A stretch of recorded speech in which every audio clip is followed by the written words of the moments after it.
नमस्कार विद्यार्थी मित्रांनो, आपण जे ABCD ची सिरीज चालू आहे त्याच्यामध्ये ई पासूनचे वर्ड्स चालू आहेत.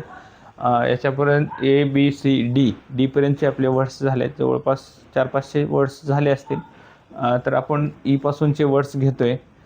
तर ही सिरीज चालू राहणार आहे, जे की वर्ल्ड पॉवर मेड इझी या बुकमधून आहे आणि ते खूप चांगलं बुक आहे. बरेच जण रेफर करतात, मीही रीड केले 1-2 वेळेस, तर तुम्हीही रीड करू शकता.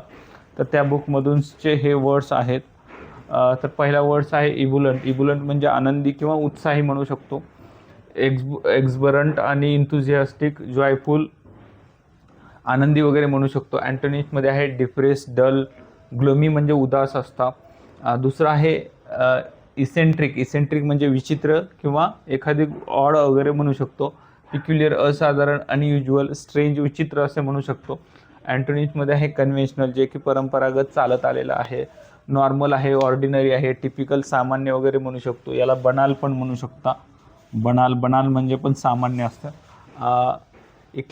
इक्लेक्टिक्स म्हणजे निवडक, विविध स्रोतातून एखादी निवडलेली व्यक्ती किंवा गोष्ट म्हणू शकतो. मिक्स्ड, कॉम्प्रिहेन्सिव्ह, व्यापक वगैरे म्हणू शकतो. अँटोनिम्समध्ये कसं आहे, लिमिटेड आहे, नॅरो आहे, युनिफॉर्म आहे. एखादी लिमिटेड किंवा चांगली अशी युनिफॉर्म अशी गोष्ट. चौथा आहे इडिफाय. इडिफाय म्हणजे कसं, उन्नती करणे किंवा एज्युकेट, टीच आणि अपलिफ्टमेंट, उन्नती वगैरे, सुधारणा वगैरे करणे. रिफॉर्म पण म्हणू शकतो याला, रिफॉर्म. अँटोनिम्समध्ये आहे मिसलीड, चुकीचं गाईड करणे, डिबेस करणे, खाली आणणे, सबग्रेड करणे. डिग्रेड पण म्हणू शकतो. डिटोरिओरेट म्हणजे खालावणे असतं, खराब करणे असतं. बघा, पाचवा आहे इफेस. इफेस म्हणजे पुसून टाकणे किंवा इरेज करणे पण म्हणू शकतो आपण. डिलीट करणे, रिमूव्ह करणे. त्याला अँटोनिम्समध्ये आहे प्रिझर्व आहे, रिटेन आहे, रिस्टोअर करून ठेवणे, साठवून ठेवणे असं पण म्हणू शकतो. सहावा आहे इफ्युजन. इफ्युजन म्हणजे काय, भावना व्यक्त करणे, एक्सप्रेस होणे. त्याला सिनॉनिम्समध्ये आहे एक्सप्रेस करणे, फ्लो करणे, रिलीज करणे, एखादी गोष्ट सोडणे, भावना वगैरे व्यक्त करण्यासाठी वापरलं जातं. अँटोनिम्समध्ये आहे कन्सील, दडवणे, लपवणे, एखाद्याची भावना लपवणे. सायलेन्स असतं, रिझर्व असतं, एखादा रिझर्व असतो असं म्हणू शकतो. सातवा आहे इगल्टेरियन. इगल्टेरियन म्हणजे समानमतवादी, समान विचाराचे व्यक्ती. इक्विलॅटरियन, फेअर किंवा अनबायस, एखादं बायस करत नाही, दुजाभाव करत नाही असा.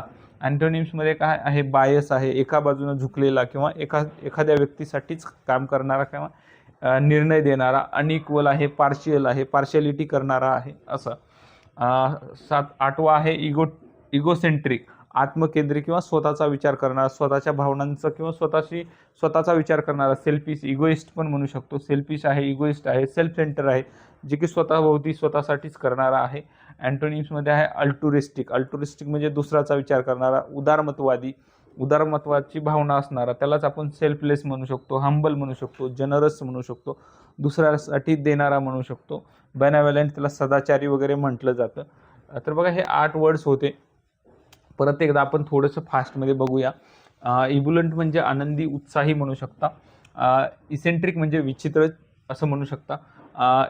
इकलेक्टिक म्हणजे निवडक, विविध स्रोतातून निवडलेली एखादी गोष्ट म्हणू शकता. इडिफाय म्हणजे उन्नती करणे, प्रोग्रेस करणे. अपलिफ्ट म्हणजे सुधारणा करणे असते. इफेस म्हणजे पुसून टाकणे, एखादी गोष्ट काढून टाकणे असतं. इफ्युजन म्हणजे भावना व्यक्त करणे असतं, एक्सप्रेस होणे असतं. इगल्टेरियन म्हणजे समानमतवादी, समान मताचा. इगोसेंट्रिक म्हणजे आत्मकेंद्री किंवा स्वतःचा विचार करणारा, इगोइस्टिक असं म्हणू शकता. तर अशा प्रकारे हे 8 वर्ड्स होते.